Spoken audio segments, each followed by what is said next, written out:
We're working on Yoga Sutra 130 today. And I love this sutra because it kind of circles back to where we started, which, if you recall, the second sutra, 1.2, is yoga is the cessation of the mind stuff. The mind stuff. What is the mind stuff? The chitta.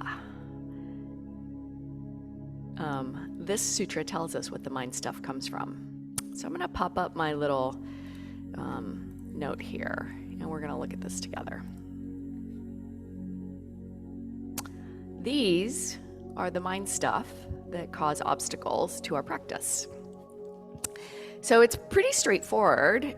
In the sutra, the translation says disease, dullness, doubt, carelessness, laziness, false perception, failure to reach firm ground, and slipping from ground gained. These distractions of the mind stuff are the obstacles. Just take a moment and look at this list. Consider this list.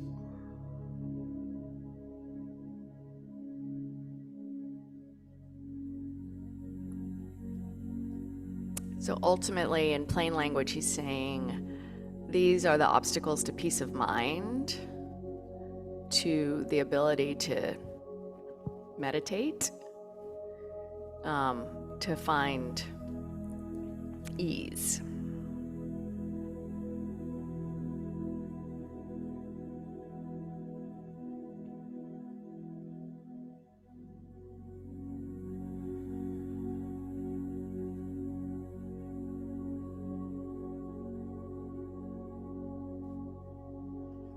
I'm going to touch on a couple of these.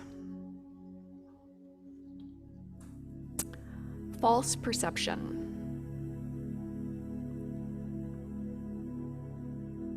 Sometimes I think I know what somebody meant by what they said,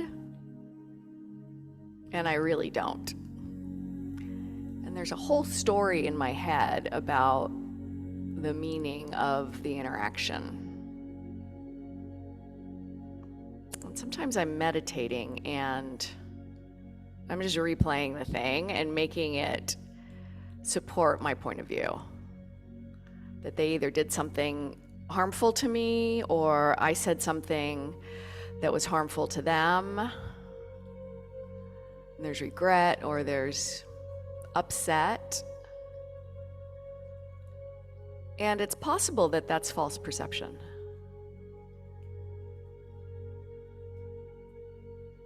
I don't know how they took it if I haven't actually had that part of the conversation. I don't know what they meant if it was not necessarily an in-depth conversation. So it's just an invitation to be in inquiry around how false perception might be influencing your thought process.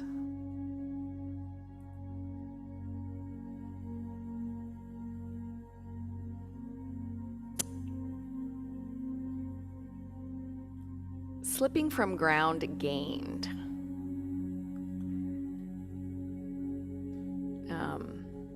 I think for those of us that have been practicing for a while, we've recognized an arc of either in yoga or meditation where we make really good progress. And we feel really good about it, and we're kind of like Megan is in teacher training right now, just very excited and kind of high on yoga or meditation. And then that goes away. And we kind of go into like a dullness around our practice.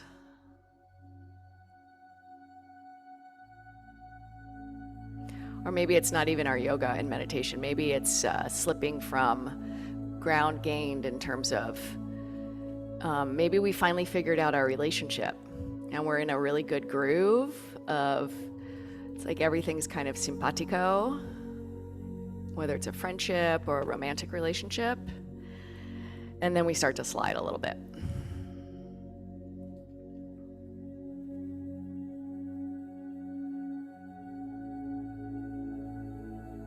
And within that, maybe there's some laziness, some dullness.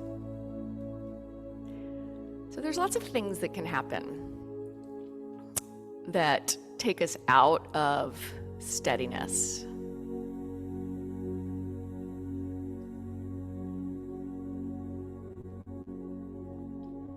Before we begin the practice this morning, I want to come back to just a moment of just open space for questions or comments before we begin, maybe clarifications.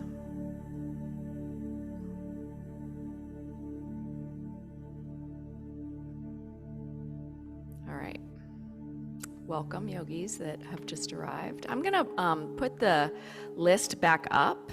I'm going to invite us into a meditation as always. Eyes closed is an option. But if at any point in your practice this morning you're like, I want to just come back to this practice and work with some of these ideas, you can open your eyes and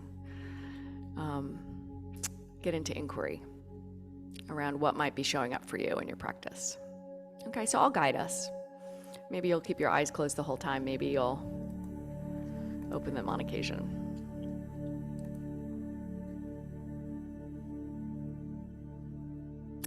So take a posture that is alert. Typically upright, especially in the early morning or late evening, to prevent dullness that might lead to sleep, which is an obstacle to meditation.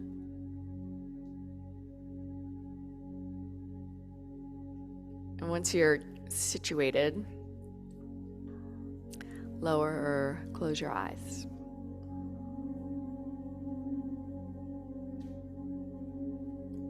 Start in your body,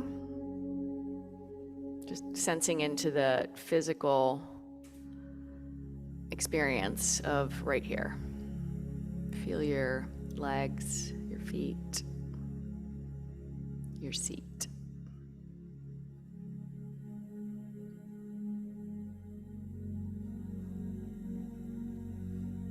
Notice and be on purpose with your hands.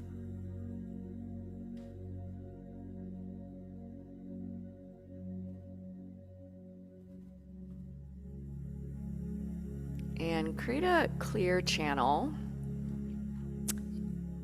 in your spine by being relatively upright.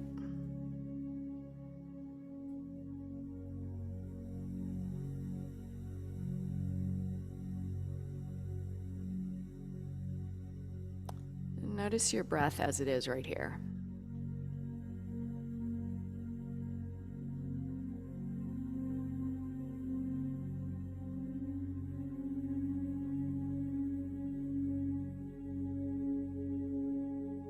Notice if there's dullness in the breath.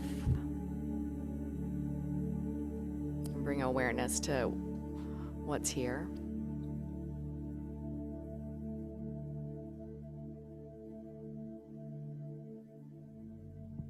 From that awareness, you can take action like turning it up a little bit or activating the breath.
invite your attention to follow your breath.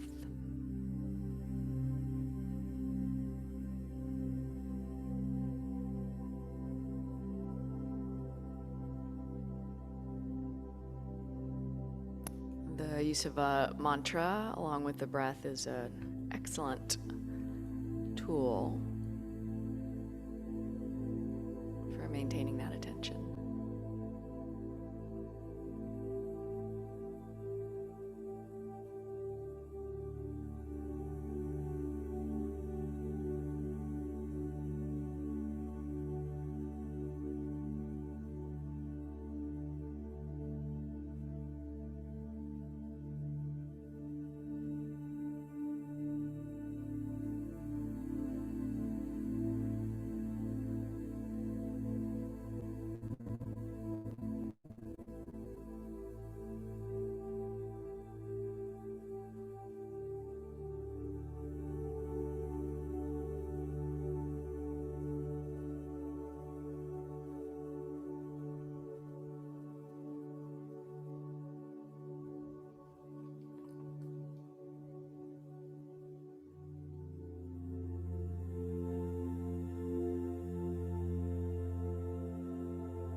Sometimes doubt comes into our practice. Am I doing it right? Am I doing it long enough?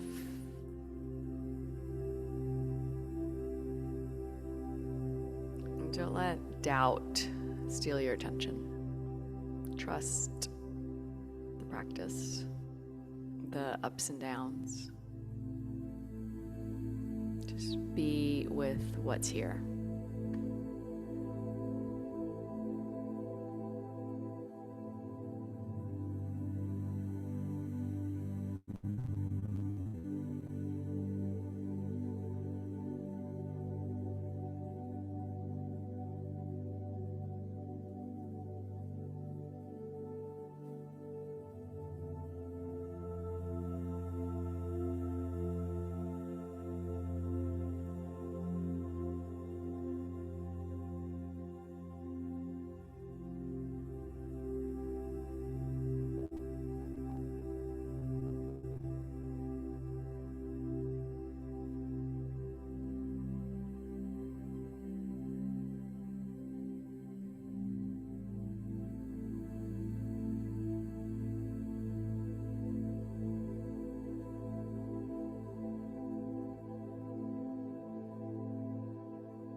Notice how any physical pain or dis-ease in your body or your mind may be a distraction, an obstacle.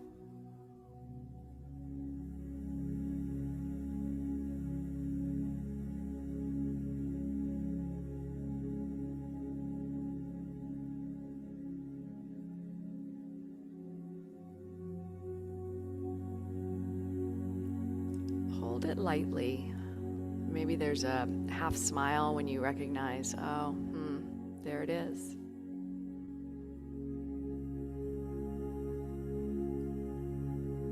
And then you come back to the practice.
Bring an awareness to whether you're holding your practice too tightly or too loosely. So if there's a gripping, soften a little bit. If there's a dullness, add a little bit of rigor.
In this moment, are you lacking discipline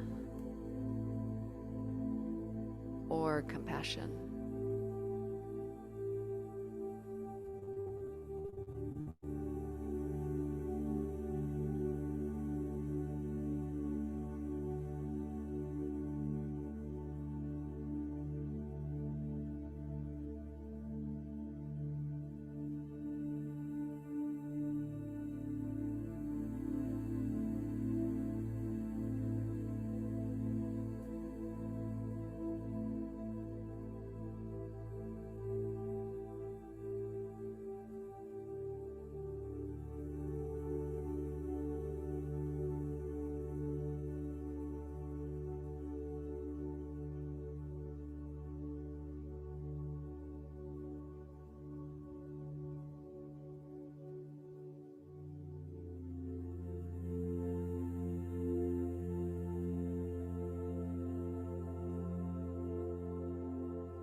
What is in the way of your peace of mind?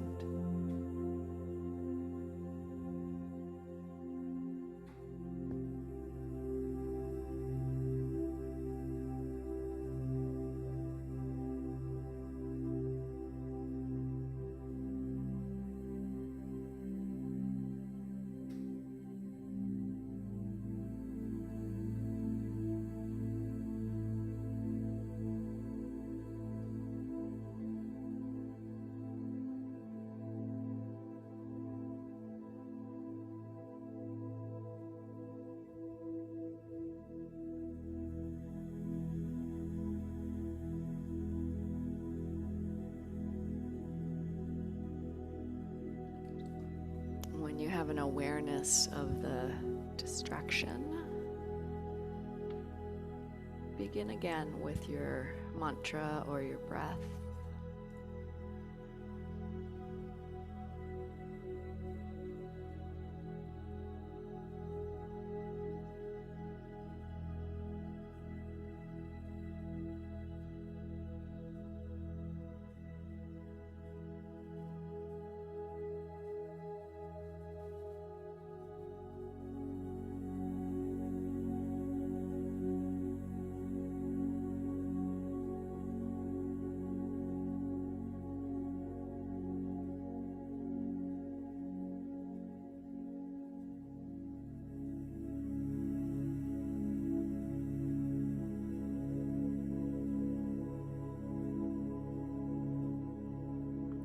Consider that each and every distraction is an opportunity to strengthen your practice.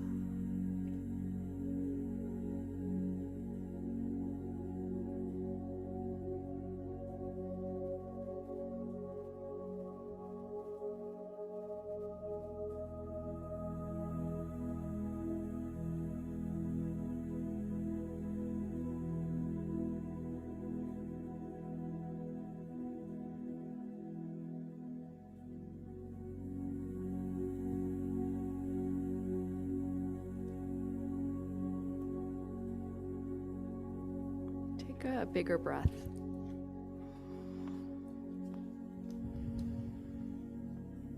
Do that again. Take another big breath.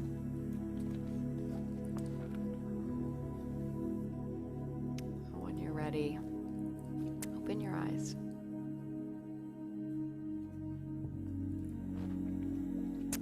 I love the thing that Swami Satchidananda says in the last paragraph about the sutra. He says, remember, yoga practice is like an obstacle race. Many obstructions are purposely put on the way for us to pass through. They are there to make us understand and express our own capacities. We seem to need to be challenged and tested in order to understand our own capacities. In fact, that is the natural law. If a river just flows easily, the water in the river does not express its power. But once you've put an obstacle to the flow by constructing a dam, then you can see its strength in the form of tremendous electrical power. And a river will even meander if it's unobstructed. Right? I have a deep love of geography and kind of how the earth works, and that's what rivers do. If it's a straight line, a river will start to wander and use its own power. Those obstructions are part of our natural order. So when we encounter them, rather than resisting them, we can kind of go, oh, look at that. Now I get to grow and get stronger.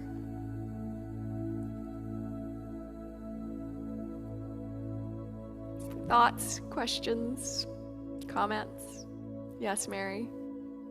You're muted, so I'll invite you first to unmute. Okay, there we go. I'm good now.